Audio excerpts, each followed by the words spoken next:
Que dia é hoje, senhor? Hoje, dia 16 de junho de 2020. E que dia da semana que é? Quarta-feira. Quarta-feira. Precisamente agora, 21 horas, 9 horas da noite. 9 horas da noite, na residência do Sr. Edson Flauzino Sene.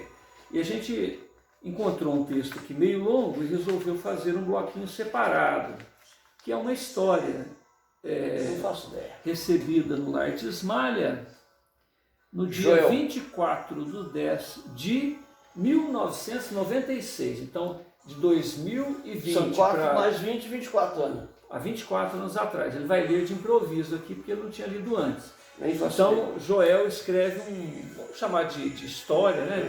Chamada Libertação. Lê até o fim. De libertação. Desde que cheguei nesta casa, senti uma necessidade de conversar com algum responsável pela reunião.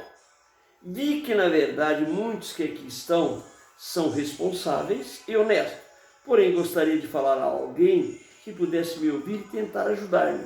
Assim, pela graça de Deus, alguém disse-me: irmão, então comece hoje a falar. Eis-me aqui. Obrigado, então, aos amigos que ouvem o meu caso. Talvez não se surpreende, pois o meu caso é igual a tantos outros.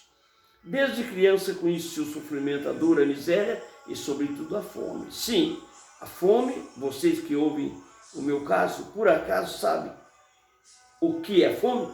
Acredito que poucos. Porém, esses poucos são muitos para mim se enumerar. Filho de pai e mãe pobres e, sobretudo, pai alcoólatra, via minha mãe sofrer toda sorte de provações e privações com ele. Como se não bastasse as brigas e discussões entre os pais, como disse, havia miséria e a fome. Meu pai sempre acabava por espancar mamãe. Quantas vezes assisti a essa mesma novela?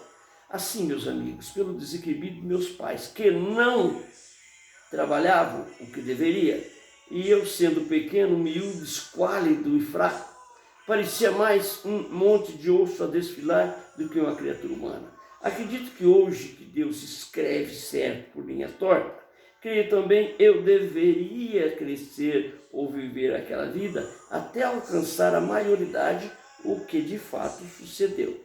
Assim, um pouco mais crescido, comecei a compreender que deveria ajudar meus pais no custeio da casa. É aí que, infelizmente, entra o meu desequilíbrio. Pois que o intuito de ajudar o orçamento familiar, dinheiro, enganchei-me com um grupo de rapazes em meia idade, porém já crescidos, e eu a um colega que éramos o mascote do grupo. Aliei-me no grupo de Tonhão, nome do chefe da gangue. E sim foi que começo do meu trabalho. De quando em quando nos reunimos para elaborar projetos de como lesar alguém e sempre conseguimos esse alguém. Eu recebi o recado diretamente do chefe. Olha aqui mesmo hoje, está ouvindo? Às tantas horas da manhã, tá? Não se esqueça, você foi escolhido por esse pequeno e pode passar por entre as grades da casa. E depois de entrar é só sacar a mercadoria e passar para o outro companheiro. Tá bem? Eu respondia, tudo bem. Essa era a noite, uma visita mais uma casa. E na sequência dos dias era a mesma coisa. Olha que baixinho, disse o chefe. Hoje você. E lá ia eu, mais um seria visitado pelo bando e roubado. O dia, chefe chamou e disse, olha aqui baixinho, hoje mesmo temos um trabalho mais leve, bem leve, porém é preciso ser muito esperto para cumprir. Vocês foram escolhidos pelo grupo porque leva mais jeito, é pequeno, dá para despistar a polícia e os olhos dos curiosos, disse o chefe. Que encerrando o primeiro contato. Assim, eu chegava na hora certa, pegava apenas um pequeno pacote, pesava apenas algumas gramas e deixava em outro lugar, outras vezes o entregava para outra pessoa que nunca havia visto, recebia os trocados pelo serviço, até que um dia não pude conter a minha curiosidade. E, numa das entregas que eu deveria fazer, busco saber primeiramente o que era qual a minha surpresa. Era cheirosa à primeira vista, porém contagiante. Quanto quis experimentar alguém a meu redor, tomou-me pelo braço e, dando alguns safanões, retirou-me o pacote e disse, menino mal educado, porém não reagi, pois logo o chefe do grupo encontrava-se comigo em lugar separado e me disse, olha que você quase põe tudo a perder. Eu não retruquei. O quê? O homem não era o mesmo? E sem explicar, o chefe apenas disse, sim, mas você se descuidou muito do trabalho, por isso vai ficar de castigo por 30 dias. Você não deverá mais preocupar até que eu procure. Isso me feriu muito, pois além de não mais poder rever meus amigos, não recebi dinheiro e nada tinha para oferecer aos meus pais, pois que eles não questionavam a origem do meu dinheiro, apesar que ocupavam de receber. Quando cheguei em casa e levei a notícia conhecida, nunca me esqueci. Meu pai, lançando mão de um pau ou algo parecido, deu-me com ele nas costas até que eu caísse desmaiado ao solo e de perder a consciência. Ainda pude ouvir suas últimas palavras: malagradecido, ingrato, vagabundo, trate hoje mesmo de retornar ao trabalho. 2 dias se passaram e eu sendo medicado por minha mãe para amenizar as minhas feridas. E a partir daquela chuva sem fundamento começava para mim uma nova etapa de carreira de crime, pois que foram 30 dias de jejum, agonia, desespero no retorno às atividades, aqui novamente, frente ao chefe Tonhão, recebo severa ordem de que passaria a ser executado. Porém, minha visão sobre as tais ordens de organização da gangue não era mais a mesma. Ao primeiro pacote que me foi entregue essa nova oportunidade, descobriu seu valor algo em torno de R$1.000, muito para quem iria começar numa nova fase de carreira. Ao invés de passar o pacote, exigiu o pagamento adiantado, desconforme ao combinado. Ocorre que naquele emissário também teria que passar aquele pacote e já não pôde fazê-lo. Assim, utilizando de um canivete, obriguei-o a contar quem seria o próximo contato. E esse também obriguei a dizer o próximo da lista. Até que um deles, quando me viu, pediu-me bruscamente o pacote e disse que logo receberia a parte que me cabia. Recusei-me com o canivete, forcei a entregar o dinheiro adiantado. Ele foi-se dizendo que chamaria a polícia. Fiquei amedrontado e golpeei o infeliz várias vezes em direção ao coração. Retomei o pacote e fui para casa. Lá chegando, procurei por meu pai para lhe contar meus desatinos e verifiquei que a minha mãe estavam bêbados e sem condições de ouvir meus queixumes. Assim, com medo, fugi, procurei alguns parentes e amigos que me disseram que o chefe Tonhão logo estaria atrás de mim para matar-me. Apavorei ainda mais e quis fugir e armar-me. Procurei uma loja de armas e disse ao vendedor que era para meus pais, disse que a minha mãe ficava sozinha em casa e que o bairro era perigoso, etc. A conversa não colou e, vendo que o diálogo não teria o revólver, obriguei o vendedor a entregar-me um bom revólver, após feri-lo com alguns golpes de canivete em seu braço, perna e peito. Tomei também alguma munição, saí preparado para tudo. Ao final, era uma arma de verdade que tinha em minhas mãos. Pensava eu, sentia-me seguro e forte. Mataria para defender-me. Pensava eu, decidi ausentar-me daqueles redores por algum tempo e fui para a cidade grande. Comecei a frequentar bares e logo me descobriram. A polícia me leva ao cárcere. 10 anos de prisão foi a consequência de meus crimes ali mesmo. Fiz amizade muito forte. Ofereceram-me novamente as drogas para comércio ilegal e, por bom comportamento, em 6 anos estava livre do presídio. Os amigos pareciam dos bandos oferecer-me oportunidade no tráfico de entorpecentes. Até documentos tive que assinar nesse novo pacto, pois que advogados tinham sido pagos pelo dinheiro do tráfico dos companheiros quando ainda eu estava na prisão. Assim, eu não tinha dúvida de que meu destino estava selado e recomecei ao tráfico. Um pacote aqui, outro ali e assim por diante. Um dia perdi tempo para visitar meus pais. Eu os amava e sentia saudade deles, apesar do desequilíbrio que sempre apresentava. Sei bem da verdade quem era um amor à minha maneira. Deram-me 7 dias para que eu solucionasse os problemas da minha casa. Arrumei minhas malas e comprei presente, roupa, calçado, dirigi minha casa materna. E lá chegando, grande foi a minha surpresa. Ninguém veio me esperar, apesar de ser filho único. Aliás, eu se poderia mesmo esperar tal atitude por parte de meus pais, pois que chegando ao barraco onde deveria encontrar meus pais, observei o portão fechado, um ambiente escuro e revejo um ambiente muito conhecido de mamãe. Ela, doente, sem condição de locomoção, fazia 2 anos que não via e não sabia de sua condição de saúde. E dela recebo a informação de que papai faleceu de cirrose hepática devido ao seu contínuo de álcools Ele por vez teve a desdita de ser atropelado, ela por vez a desdita de ser atropelado, pois atravessou a rua sem a devida atenção e ali estava no leito aleijado.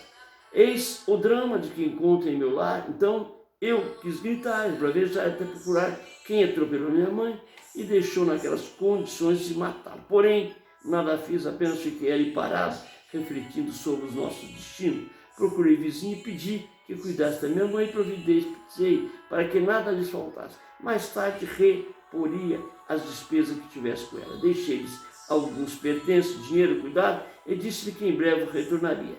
Tomado esses cuidados, retornei ao convívio de meus companheiros. Ali que começa assalto, homicídio, demais crimes. Já com a ilusão de buscar recursos para minha pobre mãe, certo dia tudo ocorre em desconformidade com o planejado.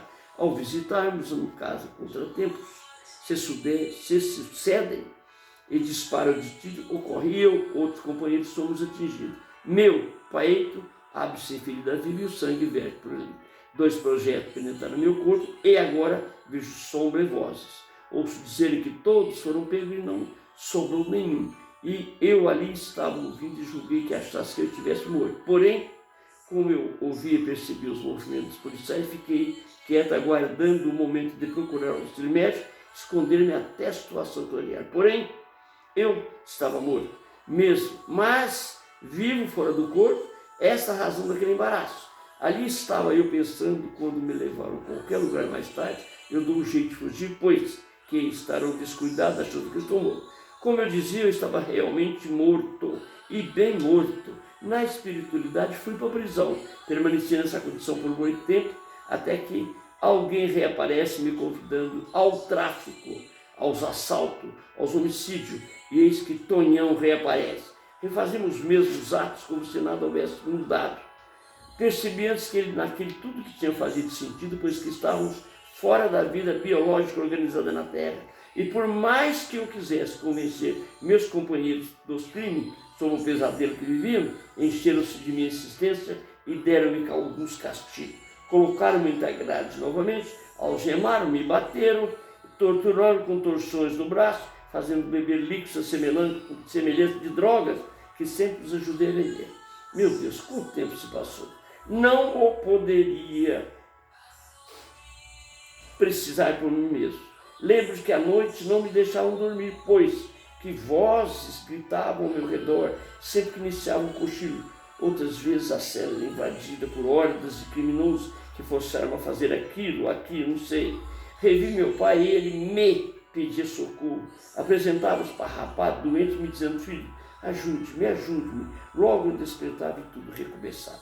Não sabia mais se sonhava ou revia ou houvesse sido colhido num videotape interminável. Hoje estou em tratamento no plano espiritual. Companheiro que me oferece atenção nessas linhas, porém nem sei precisar quanto tempo tudo isso se repetiu. Após tantas noites intermináveis de sofrimento e desatino, um anjo guardião aproximou-se desse feliz e lembraram de implorar o auxílio de Deus. Disse-me para orar com fervor e deu-me a certeza da tranquilidade ao dizer-me que, agindo assim, tudo aquilo logo passaria. E após vários exercícios de prece, pois que nem sabia mais fazê-lo, disse comovidamente: meu Deus, apiada-te desse miserável que da vida somente conheceu o sofrimento e que tanto roguei e tanto verti lágrimas que mal percebi um facho de luz a me tocar na destra. Após atravessar uma festa do telhado, enxuguei as lágrimas e enchi-me de esperança, pois que talvez fosse aquele o momento de minha libertação. E não estava enganado, pois dali por diante uma nova jornada recomeça para mim. Ginefluxo, pedi perdão pelas minhas faltas, implorei recomeço e oportunidade. De repente não vi mais as grades, as celas paredes, lodosas, os algozes, sim, tijolos, cortinas, portal e vitral. Via-me uma cama como em um leito de recuperação. Meu corpo envolto em trajes brancos e ao meu lado vários companheiros das mesmas condições de assistido. Fisicamente parecia estar liberto, porém minha consciência dizia: és ainda culpado. Percebi então que teria muito que consertar. Sofri porque fiz merecer. Deus me daria nova oportunidade. E aí era o meu recomeço. Meus irmãos, grato pela atenção para a minha história e poder dizer isso. O arrependimento é sempre necessário para com nossos equívocos, para mim descobrir que o crime não compensa. Ou talvez fosse melhor dizer, a desconformidade de nossos assuntos para com a consciência da lei gravada em nossa consciência gera agravos e dores em nossos caminhos. Página recebida, médio, no Vale de Maio, Joel 24 de outubro. Visto? É? Eu vou ter que mudar, né? Gravar de novo. Por quê? Não, é porque esse texto é só para isso. Como assim? Fala alguma coisa sobre o tema. Não, esse agora eu não vou falar, não. Ele está perturbado um pouco. Pelo que eu entendi, Joel não, você fala é um nome fictício, né, vamos dizer assim, de um indivíduo que... É de um nome Joel, mas nós sabemos que Joel um nome fictício. Um indivíduo que nasceu num ambiente difícil, o pai é alcoólatra, né, e a mãe também.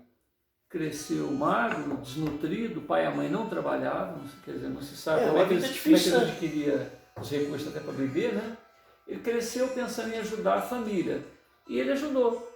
Ele entrou no tráfico, entrou no crime, no furto e terminou por matar algumas pessoas, foi para a cadeia, na cadeia por bom comportamento, né?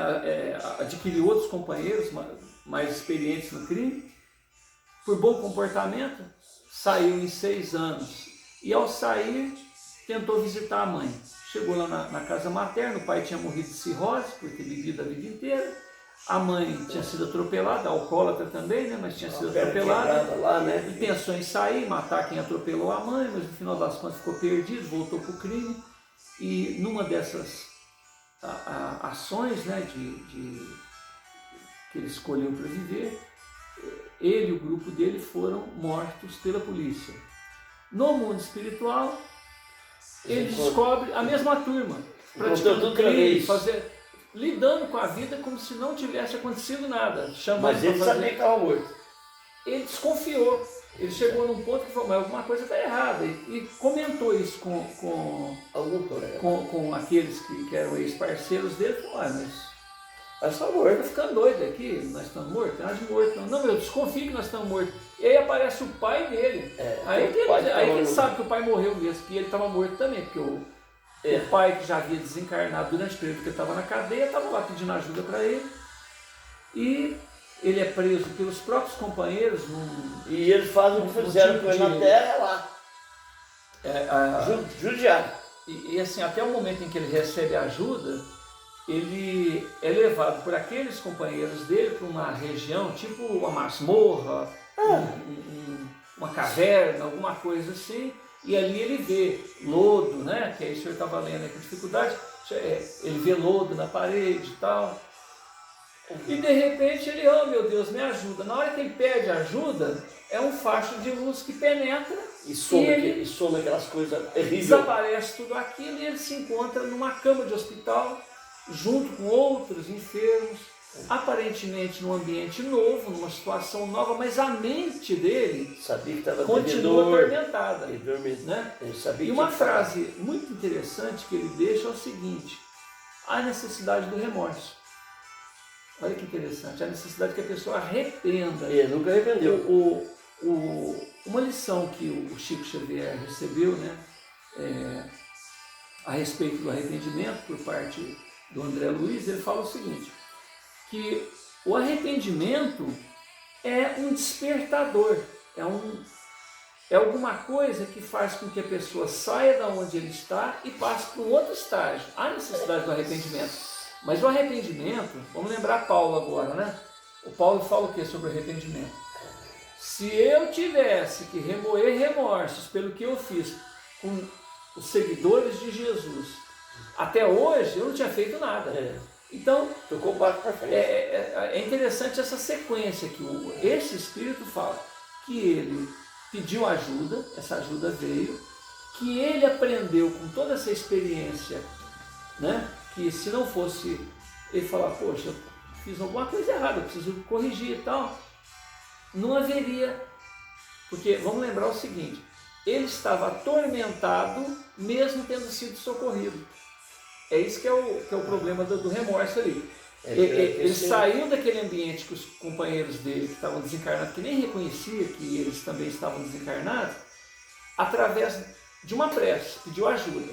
Foi socorrido, levado para um ambiente hospitalar do mundo espiritual, e ele continuava atormentado, muito embora ele olhasse em volta, não visse prisão. O pessoal pensa que o espírito tirou, saiu tudo, né? Não sai. Aquela equipe não estava mais com ele, aquela equipe que era pior ainda, que era, né? A equipe de criminosos que ele participava não estava com ele. Mas ele estava num ambiente socorrista, né, um ambiente hospitalar, mas ainda atormentado. E esse tormento só tomou outra direção, só aliviou com o remorso. Então, por isso que eu estou fazendo associação. Então, o André Luiz, através do Chico, fala que o remorso é o divino despertador. É aquilo que faz com que você deixe... Se o cara faz e não tem remorso, não, ele não vai mudar, ele vai continuar fazendo. Mas, lembrando Paulo, né, se ele fosse remoer-se o que ele tinha feito, ele tinha deitado o cabelo. Então, Saulo.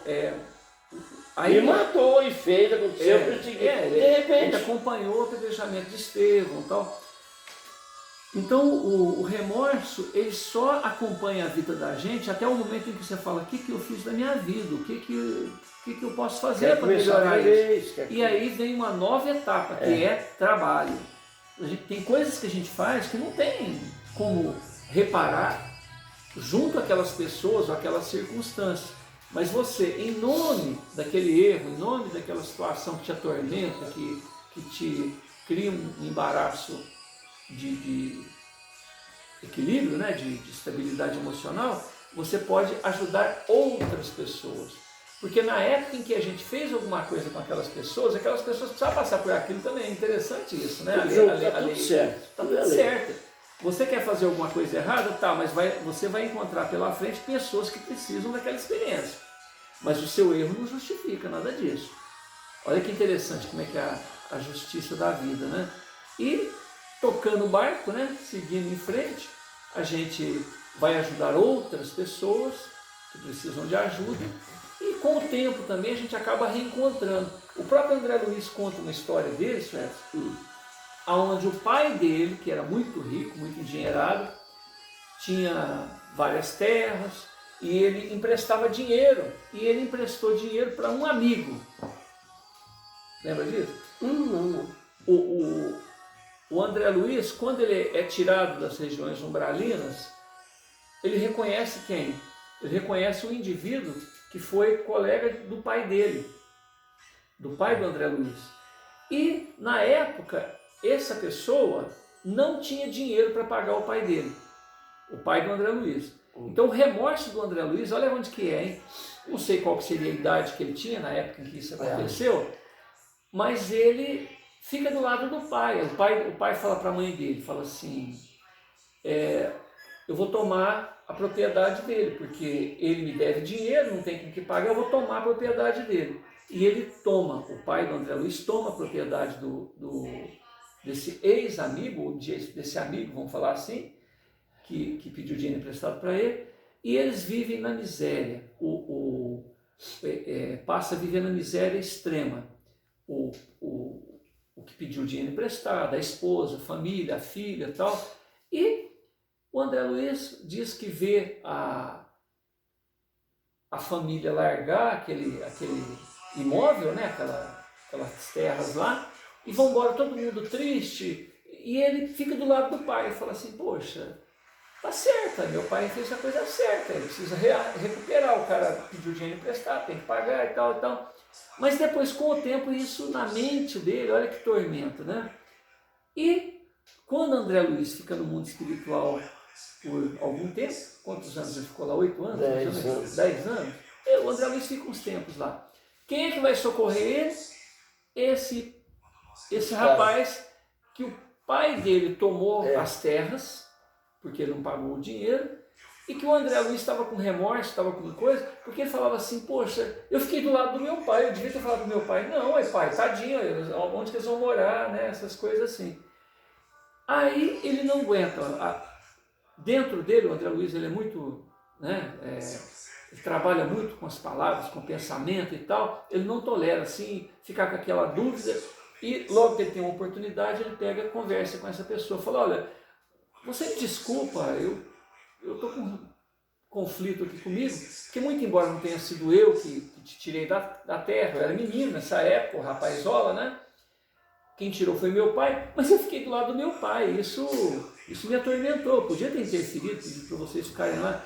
O rapaz fala assim, não, fica tranquilo, aquilo lá foi muito bom para mim, porque graças à miséria extrema, olha que interessante como é que a pessoa muda a visão, graças à vida difícil que eu tive, depois que seu pai me expulsou lá da propriedade, é que eu descobri os valores de Jesus, descobri os valores espirituais, descobri esse outro lado da vida, né?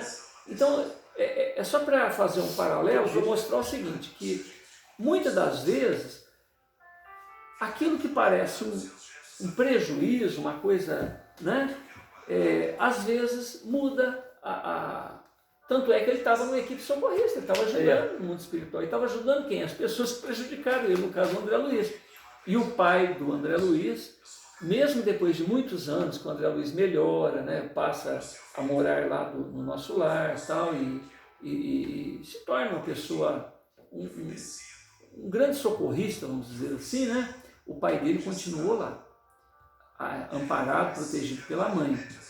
E a mãe, no caso, avisa para o André Luiz que ela vai reencarnar e que o objetivo da reencarnação dele era socorrer o pai. Parece que ele tinha duas amigadas e ia trazer como filho, um negócio mais ou menos assim. Então, olha que interessante, o pai do André Luiz tinha duas amigadas, e essas amigadas não deixavam ele sequer abrir a mente para o socorro. E a mãe do André Luiz ia ser mãe das amigadas. A mãe do André Luiz tentou ajudar outros espíritos, por pedido da mãe do André Luiz, tentaram ajudar, mas ele estava tão embaraçado naquela vida, naquela situação, e quem segurava ele naquela situação eram justamente as duas amigadas.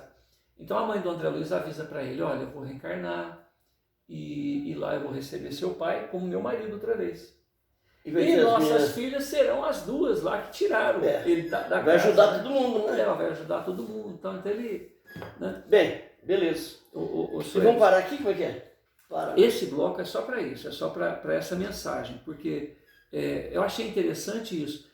Uma pessoa que se autodenominou Joel, não é isso? Joel contou uma história muito triste, uma história muito... uma história assim, poxa, eu nasci filho de 2 cachaceiros, desocupado e preguiçoso, como quem diz, pessoa que não queria de nada com a vida, pela própria condição do alcoolismo, né?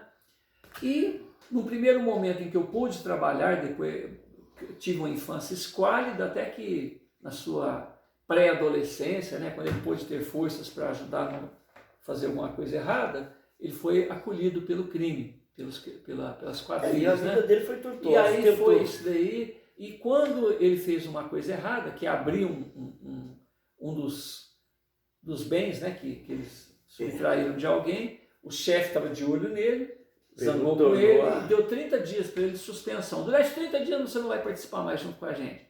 E esses 30 dias serviram para ele de quê? Pensar. O pai dele bateu nele, fez ele desmaiar, bateu tanto nele que desmaiou ele, porque o pai queria dinheiro. Não interessava de onde que veio o dinheiro. Olha, pra você ter uma ideia. Então é isso, é para que a gente reflita sobre a dificuldade das pessoas, né? E sobre os erros, porque fez, tem que pagar. Não tem 2 termos nem meio. Você fez? Sim. Você vai receber aquilo em dobro. Se foi maldade... E a gente está falando de alguém que está no mundo espiritual contando a própria história. Porque se houvesse um processo assim de magnetização, de rememoração para ele, porque a gente pensa assim, poxa, Deus é Pai, Deus é amor, como que coloca uma criança no lar de 2 cachaceiros, de 2 pessoas que não têm condição, nem, ou não querem ou não podem nem trabalhar devido ao vício. E essa criança foi colocada de uma maneira que teve que, entre aspas, né, mas era quase que inevitável, Mas entrou no crime. ele não conta a história dele, Ah, mas isso aí eu te falo que eu sei, eu vejo, sei que é. Toda família desequilibrada, mulher prostituta, alcoólatra, homem de todo jeito. Aquele está no último que você está pensando. Mora numa rua, numa vila, num bairro, no lugar desmacado, onde é a última instância. Só ladrão, ele vai tornar-se mais um ladrão. Mas é o único jeito que aquele espírito que estava já há muitos anos nas trevas irá. E ninguém quer receber filho. E hoje, me fala quem vai casar vai ter filho, me explica. O que vai acontecer para reencarnar agora? Não tem mais jeito mais. Só nos casos, Nossa Senhora, exceções das exceções. Eu te falo que eu sei que está assim. Todos que casam, primeira coisa, eles vão experiência. Ou se já fizeram filho adiantado. É outro papo. Mas se casa, o cara é meio cuidadoso, a mulher fica, aí ela está querendo filho, mas ele não quer. Ai, Deus me livre! Eu filho, não. Então é o seguinte, não reencarne. Eu não sei como é que é nos outros países, mas aqui está difícil nascer filho. O pessoal não quer ter filho. Não quer porque um filho custa muito caro. Se eu criei 12, tá entendendo como é que é? Eu poderia ter criado 20, como eu conheço casos e casos. Mas os 12, graças a Deus, está bem mais ou menos equilibrado. Mas conheço famílias e famílias que tiveram. Foi verdadeiro desastre.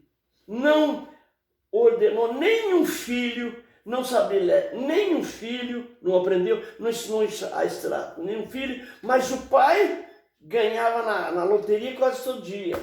Jogando? Não. Era um analfabeto que sabia, como é que chama, negociar. Se ele saísse com um gato aí, ele voltava com a rede de boi. Se ele saísse com a cadeira, ele trazia 3 guarda-roupa e tal. Se ele saísse com qualquer negócio que ele saísse, ele trazia 10 vezes. Se ele comprava hoje um artigo, 15 dias depois, se ele pagou 5 mil, ele vendia por 50. Foi um cara que levou uma vida bilionária. Mais 20 filhos. Não estudou nenhum. O filho casava, ele dava o arroz, o feijão e tudo, e fazia. O filho, papai, não tem. Então lá de casa, filho, vai. Quer dizer, tudo que ele fazia era para os filhos. Entendeu como é que é?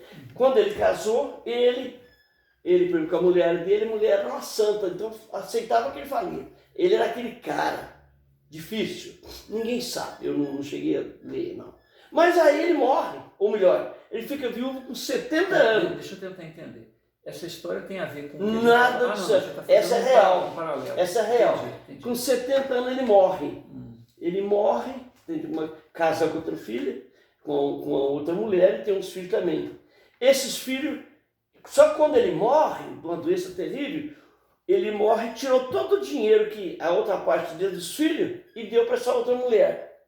Entendeu o que é? Mas ele não podia legalizar porque se você passar, ele já era idade. A outra era a moça nova. Não deu para... O que ele fez? Ele deu para ela ficou assim, usando honestamente o dinheiro. Mas os filhos dela acabou com tudo que não deixou uma cadeira. Você entendeu como é que é? Era assim, a moça tinha o cheque da mãe, que a mãe era alfabeta. Mas uma letrinha que ela fizesse assim, um risco, já servia. Um dedo que ela punha ali, era um dedo. Então ela assim, ficou durante uns 3, 4, 5, acho que uns 10 anos até. Depois que ele morreu, aí vem a miséria para a família. Aí você tem uma casa que está pagando em prestação, que mora no fim do inferno, mas não tem um centavo. Então o que aconteceu? Os filhos foram andar para lá, para cá, pegaram o dinheiro, perderam, jogaram, tudo sempre deu para ser. O que o pai deixou que foi um terreninho que eles tinham pequeno, saía de Franca e pegava 2 cidades, uma aqui por Cristais e outra para não sei o quê. Tudo que implantação. O aluguel daquilo ali dá para sustentar 20 famílias. Não, puseram na cabeça que ela não valia nada, terra não valia, ele pegou e vendeu por qualquer preço. Não preciso falar mais nada, né? Então o que aconteceu? As pessoas, os filhos não trabalhavam, precisou passar a trabalhar, porque veio a fome, ela comprou uma casa para pagar a prestação de 20 anos de prazo. Né? Não tinha. 20 anos ou 30 anos de prazo, está pagando até hoje, não acabou de pagar essa casa. Olha como é que a história vai longa, vai 50 anos. E os meninos que vai dali, como tinham uns filhos, que até era até educado, mas não queria nada. Mas a necessidade obrigou. E as coisas ali, só arrumou uma moça que tinha um pouco de dinheiro, o velho morreu, deixou para ele, deixou uma chácara, quer dizer, ele ficou quase que rico para ver. O outro, não sei o que foi, mudou de profissão, está ganhando dinheiro igual a água, sempre como é que é. Então é o seguinte, Deus dá conforme o cobertor. A mulher vive numa miséria, conseguiu um auxílio, porque ela é analfabeta, marido é analfabeto. Não trabalhou, não registrou. O que ela ia ganhar do governo? Nada. Aí a filha lá, fez um rolo lá e aposentou a mãe. Para ganhar 900 mil reais, 800, 700 mil reais, é o que ela vive. Porque tudo existe, essa família é viva ainda. Morreu só o velho. E os outros também, o primeiro filho morreu porque já estava muito velho, né? Porque quando ele casou, segunda com 70 anos, os meninos lá já estavam, né? Então, resumindo, é um exemplo de honestidade das pessoas, entendeu como é que é? Quer dizer, se hoje tem isso, foi honesto, ele casou com a mulher, o filho deixou, certo? Eu estou ganhando dinheiro porque eu estou fazendo negócio, analfabeto, hein? Pré-alfabetizado. Sabe aquele negócio que o cara sabe negociar e ganhar dinheiro? É desse jeito. Então, virou assim, mulher não tinha religião, mulher tinha na fazenda uma santa desse tamanho, que é Nossa Senhora Aparecida, aí chega perto, Nossa Senhora Aparecida, eu te pego isso para você. Quer dizer, mas não tem dinheiro, não tem nada não. Né? Os filhos que tem que dar alguma coisinha, ordenado não dá. Então é a vida que vai levando. Quer dizer, bilhões, fazendas, mas fazendas assim, igual o padrinho Joaquim da Sorte, assim, aquele de 1000 boi era pouco, 500 boi. Assim, que foi, sabe como é que é? Rodando, não era cachaceiro, não era ruim, não era nada, era um homem honesto. Bem, eu não conhecia ele, né? Não vou saber né, o que ele era. Mas eu sei que ele deixou, podia sustentar, não era 20, não, era 200 filhos. Mas, não souber o que? Ele não sabe quanto custa. Quem não sabe quanto custa, não gasta. A gente abriu esse espaço para fazer esse comentário para dizer o seguinte: dizemos uma pessoa analfabeta que sabia negociar. Ficou rico. É um caso riquíssimo. É um caso atual, vamos dizer assim, da nossa cidade. Ele está comentando sem dizer os nomes, né? Fazendo um paralelo em relação à mensagem que o Joel aí deu. Joel nasceu filho de mãe e pai alcoólatra, teve uma vida muito difícil, escolheu o crime, né? E no caso, ele comentou um outro caso de família que ele conhece aqui, né? Onde o pai, apesar de analfabeto, era muito rico, tinha muitos bens. A assinatura dele é o dedão lá no banco. Isso. Tudo. Mas a época era o fio do bigode, né? Tudo era assim. Não, né? comprava 200, 500 boias assim, ó. Ele perguntava, escuta, o senhor garante? Eu falava, isso aqui, ó. Tinha um bigodão branco, sabe o que é? Eu vi o retrato dele. Eu falei, isso aqui, ó. 20 dias sem documento. Ô, senhor, não sei o que, vamos deixar o... E a garantia? Eu falei, não, meu filho, que dia que você vem aqui? É dia tal, que hora que você vem? 4 horas da tarde? Não, acho que é cedo não. É cedo ou de tarde que você vem? Não, eu chego aqui cedo. 6 horas eu já estava sentado na cadeira, se esperando. Mas também tinha uma coisa, meu filho, se não pagasse, morria. Está entendendo? Então, no caso, é só para ver se eu entendi. Ele era analfabeto, certo? Negociava 500 bois, ele dava os bois para a pessoa, certo? Toma, boi, pode levar 500 bois. Estou esperando você me trazer o dinheiro dia tal, de manhã ou à tarde. Quer dizer, de manhã.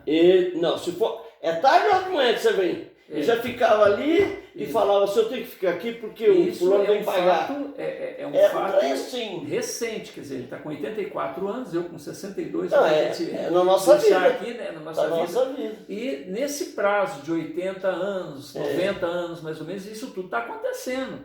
Né? Então, por um lado, um indivíduo analfabeto que é capaz de sustentar uma cidade, né? Porque de tão rico que era. Ele morreu, os filhos entraram numa dificuldade extrema. Acabou com o dinheiro. Acabou com o dinheiro. Passou tudo fome.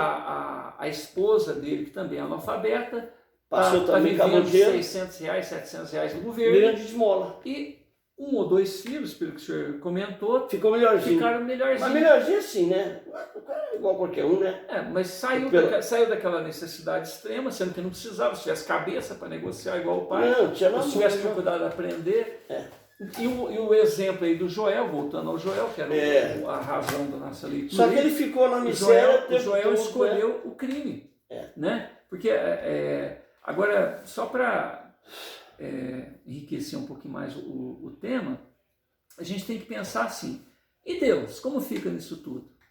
Não é isso? Então, o Espiritismo ele ensinou uma palavra nova para as pessoas, que a gente chama de reencarnação. O que é reencarnar? É retornar ao corpo físico. O corpo físico é temporário, a gente entra num teatro, é como se fosse um teatro, a Terra é um teatro, onde tem vários personagens, um elenco, né, vamos dizer assim, e uma história que já está em andamento. Porque, querendo ou não querendo, o senhor é funcionário público, o senhor trabalha tal horário, vai ter necessidade de tantos colegas de trabalho, tem uma família, que tem nora, que tem genro, que tem vizinho, que tem não sei o quê. E nesse elenco de personagens, as pessoas vão se recompondo. Eu subtraí alguma coisa de alguém, vem lá meu netinho, que é o cara que eu subtraí, para herdar aquilo que eu subtraí. E que dificuldade que nós vamos ter? Eu, vovô, com o meu netinho. O netinho vai me olhar e falar, ladrão. Não é isso? Mesmo que ele não lembra, ele vai falar ladrão. E eu olho para ele na obrigação de fazer tudo por aquele neto, porque afinal de contas é o meu sangue. Sangue. Que você viu, né? O meu sangue. Mas na verdade, lá no fundinho eu sei que é o carinha que eu tirei as coisas. Então, provavelmente vai ser um relacionamento difícil do avô com o netinho. Né? Como diz alguma